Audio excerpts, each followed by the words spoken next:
gone into septic shock, died for 2 minutes on the table, been resuscitated, put on a machine called extracorporeal membrane oxygenation, ECMO for short, to save his life, and then gotten a blood clot in his right leg.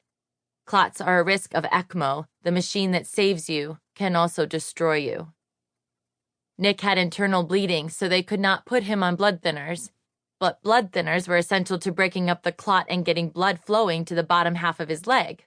His leg was turning black, slowly dying, and causing further trauma to his body. They had tried a small surgery, a fasciotomy procedure, to release the pressure caused by the clot, but it hadn't worked.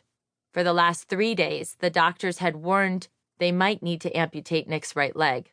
It could potentially cause damage to the rest of his body if they didn't. Now, I had to make a choice. But there was no real choice to make. It was his leg or his life. I chose his life.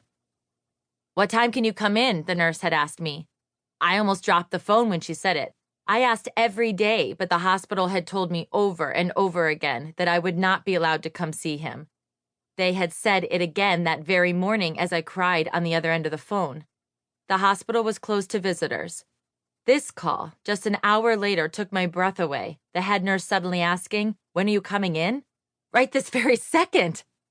They needed me to sign a consent form in order to do the surgery, and because of Nick's state, there was a high risk he would not survive the amputation. It's hospital policy to allow family to visit prior to surgery like this, just in case it's goodbye. I had dropped everything and run out the door, leaving my half-eaten eggs and coffee behind on the table. My brother put Elvis, still in his pajamas, into the car, and we were driving 5 minutes later. The streets of Los Angeles were so empty under the safer-at-home emergency order that the drive, which ordinarily would take at least a half an hour, took only 10 minutes.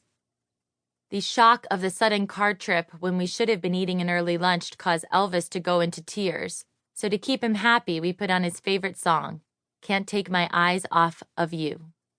You're just too good to be true. I sang this song to Elvis every day when he was in my womb. Nick would put a hand on my belly to feel his little kicks while I did. All Nick wanted was to be a dad. Elvis instantly calmed at the sound of it, and I looked back at my beautiful baby boy's reflection in the mirror. He was staring out the window, now calm and content, watching the world pass by his big brown eyes, Nick's eyes. I felt so thankful that he would never remember any of this, and also so sad that if anything went wrong today, he would never remember his dad. Nick hadn't been able to kiss him or me goodbye when I dropped him off at the hospital 18 days before. It was too much of a risk, so he shrugged and waved from 6 feet away.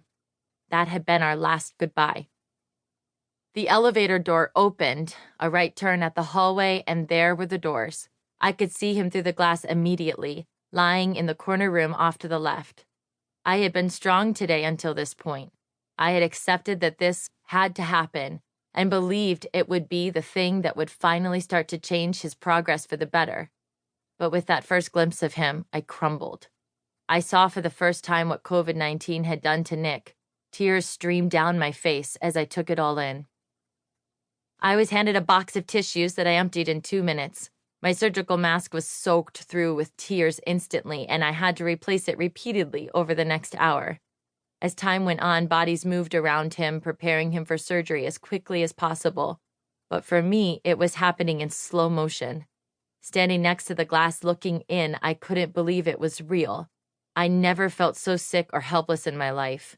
That was my husband in there, my husband. I couldn't hug him, or comfort him, or pray with him, or tell him how much I loved him.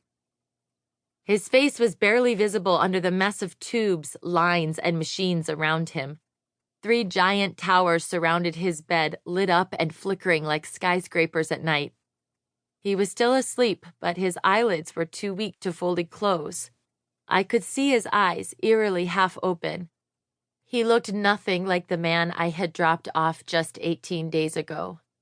Doctors and nurses in full PPE moved around him and slipped in and out of the room.